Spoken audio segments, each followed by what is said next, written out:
Hello. So before I begin, I just want to show a quick little clip that actually led me to love snakes and just see just how non-threatening they are. So take a look. This is a snake. If you're afraid of snakes, then it's a nope rope. Like if you go to the bathroom and you see this, nope rope. And if a nope rope has poisonous venom, then it's a danger noodle, like the shake snake and the cobra. Do not boop, or you will get the hurt juice. But if you love the snakes, then it's a boop noodle. Look at that cute snoot. Deserves a boop. Snakes also have peepers, noodle necks, smelly flickers, and nom-nom seekers. Those are for finding cheese boys. All right, so a lot of people are actually really terrified of snakes, and a lot of this can date back to the original writings of the Bible with the story of Adam and Eve, where the satanic snake actually convinces Eve to commit the first sin. People can also be kind of freaked out by their build because they just kind of look like giant worms that can bite you. And livescience.com actually states that the fear of snakes is one of the most common phobias known to man, along with spiders. So this is Mac. She is a 2-year-old female ball python. She is a normal morph in terms of her skin color, just the brown and light brown and yellow pattern. And this is the most common morph that you can find. There are about 26 common morphs, but there are actually 300 dated color variations that you can have known to man right now. She's about 3 feet now, as you can see, but when she's full grown, she will be about 6 feet, where males, they stay about this size. A lot of people think that snakes are pretty slimy creatures, and she's not slimy. She's actually just very smooth. The only, I guess, wetness that you can feel is if she is just in a lot of humidity. She is expected to live about 25 to 30 years in captivity. In the wild, ball pythons typically live between 15 and 20 years. As you can see, she's pretty calm and will just let me hold her and do whatever I want with her. She's really sweet. She doesn't really do much. She just is very calm, very docile. And actually, a fun fact is ball pythons actually have 8 nostrils. If you look really closely, I'll zoom in. She has, ooh, Mac, come on. She has all these different kinds of noses that you can see on her face. All right. So in terms of behavior, there is a common misconception around ball pythons because the term python can sound pretty threatening, and that is only because of pop culture media. Ball pythons are actually one of the most docile breeds of snakes known. And the term ball and ball python actually comes from its form of self-defense. So when she actually gets threatened or scared, she will curl up into a ball and hide her head, and that's where the word ball comes from.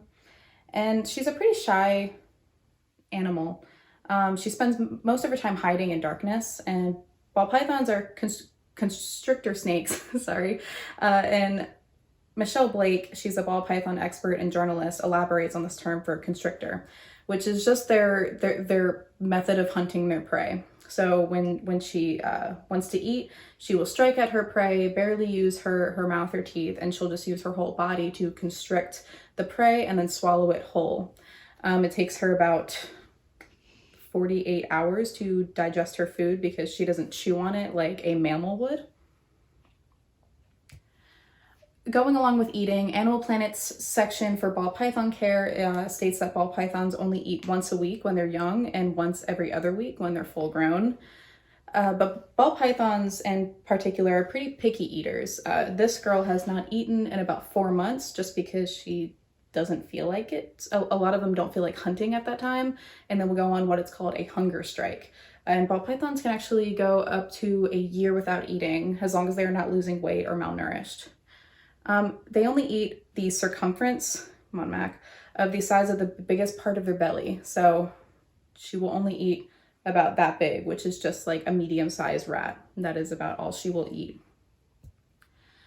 So there's a lot of myths that come with snakes, and one is that they like to kill for fun. So to kind of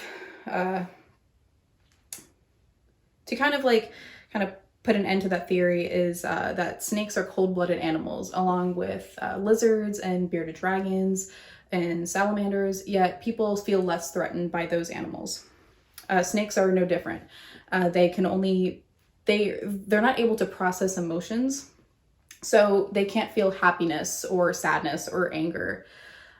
Since snakes are cold-blooded, again, they can't feel angry or feel like cynical. Therefore, they have no reason to kill you or bite you or attack you for fun. According to animal educational programs, snake discovery, they only focus on survival, and that means looking for shelter, warmth, and food. If a ball python escapes its tank, which is very unlikely, it will immediately look for warmth and a dark place to hide. So they won't like sneak up on you in your sleep and try and kill you and choke you. In terms of husbandry, which is their environment, it's a pretty high initial investment because they actually need a good amount of equipment before they can live healthily in captivity. Late Steve Irwin's Care Guide for Captive Ball Python recommends that they have a 40-gallon enclosure when they're full grown, that they have a hide on each side of their tank, and that there is a warm side and a cool side, with the warm side sitting at about 85 to 90 degrees and the cool side at about 75 to 80 degrees. The temperature and humidity gauge is a really good tool to kind of keep track of that because their humidity needs to be, on average, about 65%, 55 to 65. But after that investment, the only expenses are food and their flooring, which is like their like mulch and their aspen bedding, which when it all can be purchased in bulk overall. So they're pretty low maintenance animals. They're nocturnal, they're calm and docile. They just need to get their tank cleaned about once a month and spot cleaning in between. They only eat every 1 to 2 weeks, and you can train them to be handled as often as you like. Just look for signs of stress. See, right now, she's just chilling out. She don't really care what's going on right now. So in conclusion, there's so much to learn about these fantastic creatures. I personally love them. I've learned so much from her and my other snake pup, and it teaches a lot of responsibility without frequent maintenance that would come with having like a pet mammal, like a dog or a cat. And it's really interesting having an exotic creature in your household. Teaches you a lot. So thank you for watching.